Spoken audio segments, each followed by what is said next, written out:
Hey guys, मेरा नाम happy है और मांगा टीवी पर आप लोगों का स्वागत है। मैं आप लोगों के लिए बहुत ही ज्यादा एक्साइटिंग मांगा लेकर आया हूँ जो बहुत ही ज्यादा कमाल का होने वाला है। इसलिए प्लीज अभी ही चैनल को सब्सक्राइब कर लीजिए और साथ ही वीडियो को लाइक करके बेल आइकन पर भी क्लिक कर दीजिएगा। तो एपिसोड 1 की शुरुआत में हमें एक डेजर्ट का सीन दिखाया जाता है और वहाँ हम एक जिया नाम की लेडी को दिखाते हैं जो अपने मन में सोच रही थी कि ये ड्रैगन सिटी की आखिरी सुरक्षित जगह बची है। यहाँ जिया की हालत बहुत ज्यादा खराब हो चुकी थी पर फिर भी वो चले जा रही थी और वो अपने मन में सोचती है, लू, अगर मैं तुम्हारे लड़के को यहाँ पर भी नहीं ढूंढ पाती और वो मुझे यहाँ पर भी नहीं मिलता तो मैं किस चेहरे से तुम्हारे सामना कर पाऊंगी। और वो ये सब सोच ही रही थी तभी वहाँ पर कई सारे जंगली जानवर आ जाते हैं और वो सब जियांग की तरफ ही बढ़ रहे थे। तो जियांग उन सब बीस्ट को देखकर सोचती है कि आखिर इस जैसी जगह पर इतने सारे बीस्ट कहाँ से आ गए। फिर एक बियर बीस्ट उस पर हमला करने वाला होता है तो जिया ये समझती है कि ऐसे ही उसकी मौत लिखी हुई थी। पर तभी वहाँ पर एक लड़का आ जाता है जो उस बीस्ट के सिर पर कूदता है जिससे उस बियर बीस्ट की हालत बहुत ज्यादा खराब हो जाती है। और वो बीस्ट उस लड़के को देखकर कहता है, आखिर तुम फिर से यहाँ पर कैसे आ गए। तो वो लड़का उस बीस्ट से कहता है, अगर ऐसा है तो तुम्हें एक अच्छे लड़के की तरह रहना चाहिए था। पर तभी उस लड़के की नजर लेडी पर पड़ती है और वो लेडी भी उस लड़के को यहाँ पर देखकर हैरान हो जाती है। पर वो लड़का अपने डॉग मिल्क बॉल से बोलता है, देखो इसे देखकर ऐसा लगता है कि ये आउटसाइड से आई है। तो जिया कप कपाते हुए उस लड़के से कहती है, क्या तुम्हारा नाम क्यू मो है। तो क्यू मो ये सुनकर हैरान हो जाता है और सोचता है कि आखिर इसे मेरा नाम कैसे पता। फिर नेक्स्ट सीन खंडर पड़ी सिटी पर आ जाता है जहाँ पर उस सिटी के चीफ ग्रैंडपा लोंग जिया से पूछते हैं, तो तुम मो को यहाँ से वापस ले जाने के लिए आई हो। तो जिया उनसे कहती है हाँ, और मोंग भी ये सुनकर सोचता है कि आखिरकार मैं बाहर की दुनिया को एक्सप्लोर कर पाऊंगा। और जिया भी उन लोगों को देखकर सोचती है, तो ये लोग हैं जिनने 20 साल तक मो का ख्याल रखा।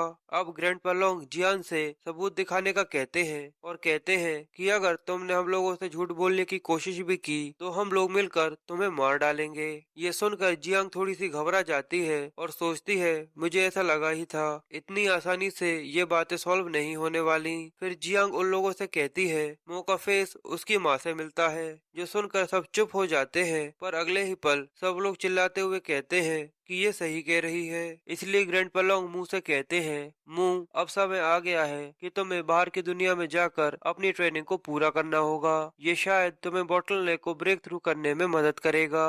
अब ये सुनकर मो भी इमोशनल हो जाता है और झुककर ग्रैंडपा लोंग से कहता है, मैं वादा करता हूँ कि मैं बाहर जाकर अपना नाम बनाऊंगा जिससे आपको मुझ पर प्राउड फील हो। तभी ग्रैंडमा लू मुंह से कहती है, कोई बात नहीं, पर वहाँ जाकर अपनी लव पिल को बनाने की प्रैक्टिस करना मत भूलना और जब तुम वहाँ से वापस आओ तो अपने साथ अच्छी अच्छी लड़कियों को लेकर आना। तो मुंह उनसे कहता है, ये सब नियमों के खिलाफ है। फिर ग्रैंडपा यूएन मुंह से कहते हैं, तुम्हें जब भी पैसे कमाने हो तो तुम कसिनो में जाकर वहाँ पर आराम से गेम खेल सकते हो, पर तुम वहाँ पर धीरे धीरे कर कर पैसे उठाते जाना जिससे किसी को तुम पर शक नहीं होगा। तो मुंह उनसे कहता है, आप चाहते हैं कि मैं वहाँ पर जाकर चीटिंग करूँ। पर फिर ग्रैंडपा ल्यू वहाँ पर रोते हुए आकर कहते हैं, बाहर का खाना बहुत ही ज्यादा बेकार बनता है, इसलिए तुम खुद से ही घर पर खाना बनाना। और वो मुंह को बताते हैं कि मैं तुम्हारे लिए चिकन सूप लेकर आया हूँ। पर मुंह ये देखकर बहुत ज्यादा हैरान हो जाता है और उनसे कहता है, ग्रैंडपा देखिए इसमें आपका घी गिर रहा है। फिर मुंह ग्रैंडपा कैंग के पास जाता है तो ग्रैंडपा कैंग मुंह से कहते हैं, बस सफिशिएंट नॉलेज के साथ तुम अपने फेथ को बदल सकते हो। अगर तुम्हारे पास कभी भी पैसों की कमी आ जाए तो बस किसी भी बैंक को हैक कर लेना। तो मुंह उनसे कहता है, ग्रैंडपा मैं ऐसा कभी नहीं करने वाला। और जियांग भी ये सब बातें सुनकर हैरान हो जाती है और सोचती है, आखिर ये लोग कौन है। गाइस, क्या आप कभी किसी अपने को ऐसी सलाह दे सकते हो? प्लीज मुझे कमेंट करके जरूर बताना। अब जियांग मो को वहां से अपने साथ लेकर जाने लगती है तो सब लोग उसे अलविदा कर रहे होते हैं और ग्रैंडपा लोंग उसे देखकर सोचते हैं, ये सब इसकी किस्मत में लिखा हुआ था। अगर इसके पिता को ये पता होता कि एक दिन मो को इसके ग्रैंडपा को पालना पड़ेगा तो मैं ये सोचता हूँ कि आखिर वो कैसा फील करता। तो ग्रैंडमा ल्यू कहती है, बस हम लोग उम्मीद कर सकते हैं कि मुंह लोंग के सपने को पूरा कर सके। तो ग्रैंडपा लोंग उनसे कहते हैं, वो जरूर करेगा क्योंकि मुंह को ड्रैगन सिटी का एक दिन टॉप मास्टर बनना है। अब हमें 3 दिन बाद का ड्रैगन सिटी का सीन दिखाते हैं जहाँ पर मो और जिया उसके घर पर आ गए थे। तो जिया मो से कहती है, तुम्हारा अपने घर में स्वागत है, मुझे माफ करना ये थोड़ा सा छोटा है। सच में लड़कियों के लिए हर चीज कम पड़ जाती है। पर मो ये देखकर काफी ज्यादा खुश होता है क्योंकि वो घर सच में काफी ज्यादा बड़ा था। और मो बाहर लगे फूलों को देखकर भी काफी ज्यादा खुश होता है और अपने डॉग मिल्क बॉल से कहता है कि ये देखो ये कितने ज्यादा सुंदर है। पर तभी पीछे से एक गाड़ी निकलती है जो मो को पूरी तरह से गीला कर देती है। तो मो इसके बारे में आंटी जिया को बताता है और कहता है कि मेरे कपड़े पूरी तरह से खराब हो गए हैं। तो आंटी जिया मो से कहती हैं कोई बात नहीं, तुम ऊपर जाकर इन्हें धो सकते हो। अब मुंह ऊपर जाकर टॉयलेट को ढूंढने लगता है पर तभी उसे एक रूम के अंदर से आवाजें आती हैं। तो वो उस गेट को ओपन करते हुए सोचता है कि यहाँ से कैसी आवाजें आ रही हैं। पर जैसे ही वो गेट को खोलता है तो मो ये देखकर काफी ज्यादा शर्मा जाता है क्योंकि वहाँ पर एक लड़की नहा रही थी और वो भी मो को देखकर काफी ज्यादा शर्मा जाती है और जोर से चिल्लाने लगती है। जिसके साथ ये फर्स्ट पार्ट यहीं पर खत्म हो जाता है। गाइस, हे गाइस, कैसे हैं आप लोग? मैं हैप्पी आपका मांगा टीवी पर स्वागत करता हूं। सो लास्ट पार्ट में हम लोगों ने देखा था कि मो को कार पूरी तरह से गीला कर देती है जिसके बाद वो आंटी जिया के बोलने पर बाथरूम ढूंढ रहा होता है जहां मो को एक रूम से अजीब सी आवाजें आती हैं। तभी वो देखता है कि वहां एक लड़की नहा रही है। अब सीन रात की तरफ शिफ्ट हो जाता है जहाँ पर सभी लोग डाइनिंग टेबल पर बैठे हुए थे पर जियांग की लड़की और उसका हस्बैंड मो पर इस इंसिडेंट की वजह से काफी ज्यादा गुस्सा थे। जियांग की लड़की का नाम जाओ युन है। जाओ युन जियांग से कहती है ये एक अनाथ लड़का है और आखिर आपसे ऐसा किसने कहा था कि आप इसे ढूंढ कर यहाँ पर ले आए। तो जियांग जाओ युन पर गुस्सा करती है और कहती है आखिर तुम्हारी हिम्मत कैसे हुई अपनी माँ से ऐसे बात करने की। और जियांग का हस्बैंड भी जाओ युन को चुप करता है पर फिर वो जियांग से कहता है वो सच ही तो कह रही है, ये एक अनाथ लड़का है जो हमारे घर में रहकर हमारा ही खाना खा रहा है। क्या इससे और भी ज्यादा अच्छा होने की जरूरत है? तो जियांग अपने पति को चुप करते हुए कहती है भले ही यहाँ पर कुछ भी हो पर तुम्हें इसके सामने तो ऐसी बात नहीं करनी चाहिए। तो मो जियांग से कहता है आंटी ये ठीक कह रहे हैं। तो जियांग मो को अच्छा फील कराने के लिए कहती है इन सब पर ध्यान मत दो, तुम अभी अभी आए हो इसलिए तुम्हारे साथ एडजस्ट नहीं हो पाए पर कुछ समय में ये तुम्हारे साथ एडजस्ट हो जाएंगे।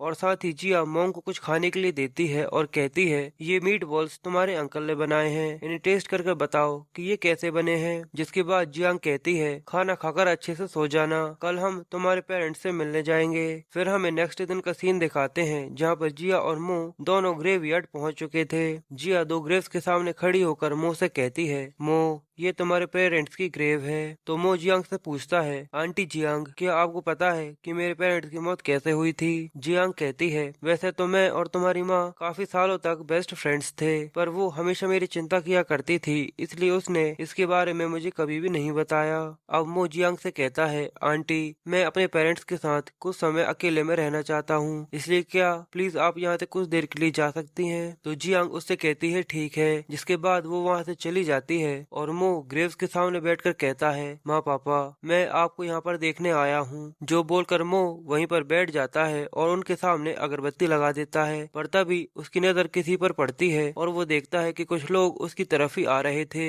जहाँ एक बूढ़ा सा आदमी कहता है मास्टर जाओ मुझे पूरा यकीन है कि ये सही जगह है। जिसके बाद वो आगे आकर मो के पेरेंट्स की ग्रेव पर हाथ रखकर कहता है पता नहीं आखिर किस कमीने ने यहाँ पर फेंग जुई का ट्रेजर छुपाया था, अब बस हमें इसे खोद कर निकालना होगा। फिर वो मो को किक करते हुए कहता है ये लड़का यहाँ पर आखिर कहाँ से आ गया? ए लड़के तुम मेरे रास्ते से हट जाओ। पर मो वहाँ से जरा सा भी नहीं हटता और उससे कहता है डियर सर मैं यहाँ पर अपने पेरेंट्स को ऑनर कर रहा हूँ, मैं बिजी हूँ, प्लीज आप यहाँ से चले जाएं। ये सुनकर वो आदमी काफी ज्यादा गुस्सा हो जाता है और मो को और जोर से लात मारता है और कहता है बकवास, तुम मेरे और फेंग जुई के खजाने के बीच में आ रहे हो, मैं तुम्हें मार डालूंगा। अब मो को इस बात से गुस्सा आता है और वो जैसे ही खड़ा होता है तो वो बूढ़ा आदमी उसे कहता है तुमने देख लिया, चलो अब यहाँ से जल्दी से निकल जाओ। पर मो उस बूढ़े आदमी को एक जोरदार थप्पड़ मारता है और कहता है तुम्हें एक ग्रेव के बारे में ऐसी बात करके उसकी बेइज्जती नहीं करनी चाहिए। और फिर उस आदमी को कंधा पकड़कर जमीन पर बैठा देता है और कहता है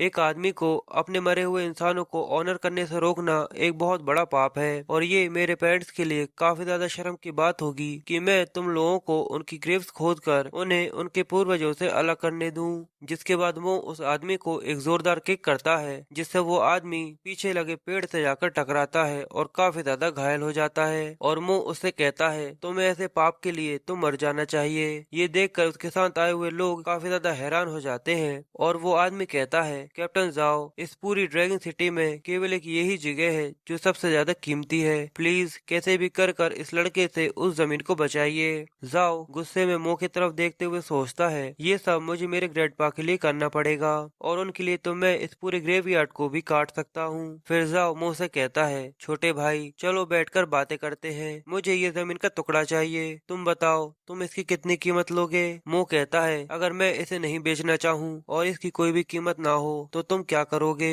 पीछे वो बूढ़ा आदमी कपकपाते हुए उठता है और मुंह से कहता है, अगर यही बात है तो हम लोग इस पूरी जगह को ही खत्म कर देंगे, कोई भी मुझे फेंगजियो के खजाने को लेने से नहीं रोक सकता। इस सिटी में फेंगजियो का ऐसा कोई भी ट्रेजर नहीं है जो मेरे हाथ से बच सके। मो फेंगजियो के खजाने के बारे में सुनकर हंसने लगता है और उस बूढ़े आदमी से पूछता है, क्या तुम फेंगजियो मास्टर हो। वो बूढ़ा आदमी कहता है, मैं इस पूरी ड्रैगन सिटी का नंबर 1 फेंगजियो मास्टर हूँ और मेरा नाम टाइक्विन है। मो टाइक्विन से कहता है, तो तुमने 9 स्टार फेंगजियो जित्सु के बारे में तो सुना ही होगा। टाइक्विन कहता है, क्यों नहीं, 9 स्टार फेंगजियो जित्सु इस पूरी दुनिया की सबसे ज्यादा पुरानी एंशिएंट जित्सु है जो काफी सालों पहले गायब हो गई थी और इस एरा में अब ऐसा कोई भी नहीं है जिससे वो एंशिएंट जित्सु आती हो। तो मो अपने पास से 9 निडल्स निकालता है जिसे देखकर टेंग्यू सोचता है कि आखिर ये लड़का क्या करना चाहता है और मो उन निडल्स को लेकर sky demon wolf soul phoenix dance को शुरू करता है और एक टेलिस्मैन निकालकर 9 स्टार फेंगजियो जित्सु को परफॉर्म करता है, जो देखकर टाइकुन काफी ज्यादा हैरान हो जाता है और सोचता है, सच में ये तो वही एंशिएंट 9 स्टार फेंगजियो जित्सु है। फिर वो आगे कहता है, एंशिएंट बुक्स के मुताबिक ये 9 चांदी की सुई हर एक जित्सु को अलग अलग दर्शाती है और इसकी रेड और ब्लू फ्लेम्स इस जित्सु को परफेक्टली बैलेंस करती हैं। ये छोटा सा लड़का सच में हेवनली मास्टर रॉयल में है और मैं तो अब ऐसी कंडीशन में हूँ कि मैं इसे अपना मास्टर भी नहीं कह सकता।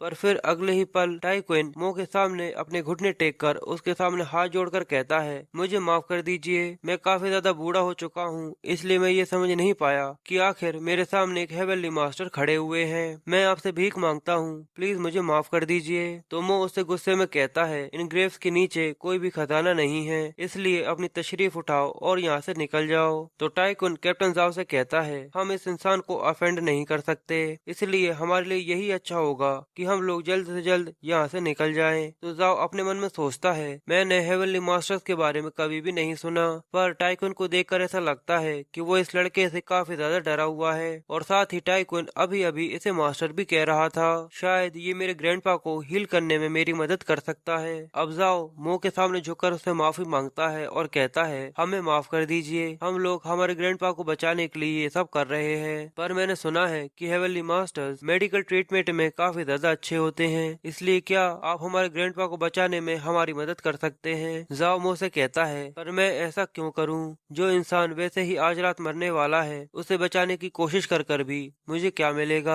ये सुनते ही जाओ काफी ज्यादा शॉक हो जाता है और मो से फिर से माफी मांगते हुए कहता है, हेवनली मास्टर प्लीज मुझे माफ कर दीजिए, ये सब मेरी वजह से हुआ है, पर प्लीज इस सब की वजह से ऐसा ना करे, मेरी हेल्प करे मेरे ग्रैंडपा को बचाने में। मेरी जाओ फैमिली आपको इस सब की मुंह मांगी कीमत देगी और इसके अलावा मैं प्रॉमिस करता हूँ कि हम लोग इस जमीन की तरफ फिर कभी भी आंख उठाकर नहीं देखेंगे और न ही कभी भी इसे नुकसान पहुँचाने की सोचेंगे। इतना सब सुनकर मो अपने मन में सोचता है, ये इतना सब मुझको ऑफर कर रहा है, शायद ये सच में अपने ग्रैंडपा को बचाना चाहता है, मुझे लगता है कि मुझे इसकी मदद कर देनी चाहिए। वैसे भी ग्रैंडमा लो ने मुझसे कहा था मुझे अपने मेडिकल नॉलेज से दूसरों की हेल्प करनी है, इसलिए मो जाओ से कहता है, तुमने कुछ समय पहले मेरे पेरेंट्स को काफी ज्यादा बेइज्जत किया था, इसलिए मैं चाहता हूँ कि तुम्हारी फैमिली 3 साल तक यहाँ पर आए और यहाँ पर आकर इन्हें ऑनर दे और आसपास की साफ सफाई करे, तो मैं तुम्हारी मदद करने का सोच सकता हूँ। तो जाओ कहता है, मुझे इससे कोई भी प्रॉब्लम नहीं है, अगर आप मेरे ग्रैंडपा को ठीक करने में कामयाब हो जाते हैं तो मैं यहाँ पर 3 साल नहीं बल्कि 10 साल तक अपने लोगों को यहाँ पर भेजूंगा।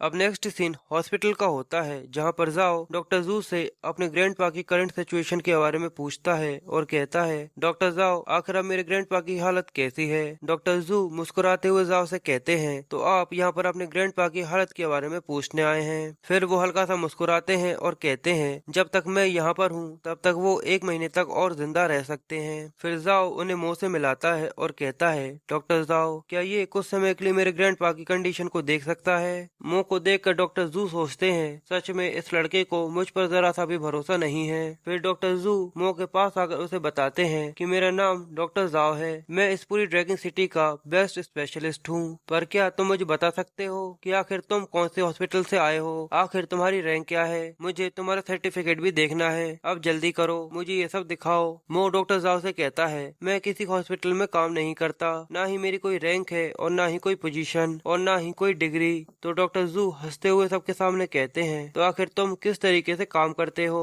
मो कहता है, मैं बस एक नॉर्मल इंसान हूँ जो अभी तक स्कूल भी नहीं गया। जो सुनकर वहाँ खड़ा जाओ और स्टाफ हैरान हो जाता है और सोचता है, क्या सच में ये कभी भी स्कूल नहीं गया? अब डॉक्टर जू जाओ से हंसते हुए कहते हैं, मिस्टर जाओ, आप एक ऐसे अनपढ़ गवार लड़के को लेकर आए हैं और आपको उस पर मुझसे ज्यादा भरोसा है। आपको ऐसा लगता है कि ये आपके ग्रैंडपा की लाइफ को बचा सकता है, पर अब जब आप मुझसे आकर पर्सनली इसके बारे में कहते हैं तो ठीक है, चलिए देखते हैं कि आखिर ये क्या कर सकता है। और इसी के साथ इस पार्ट को यहीं पर खत्म करते हैं।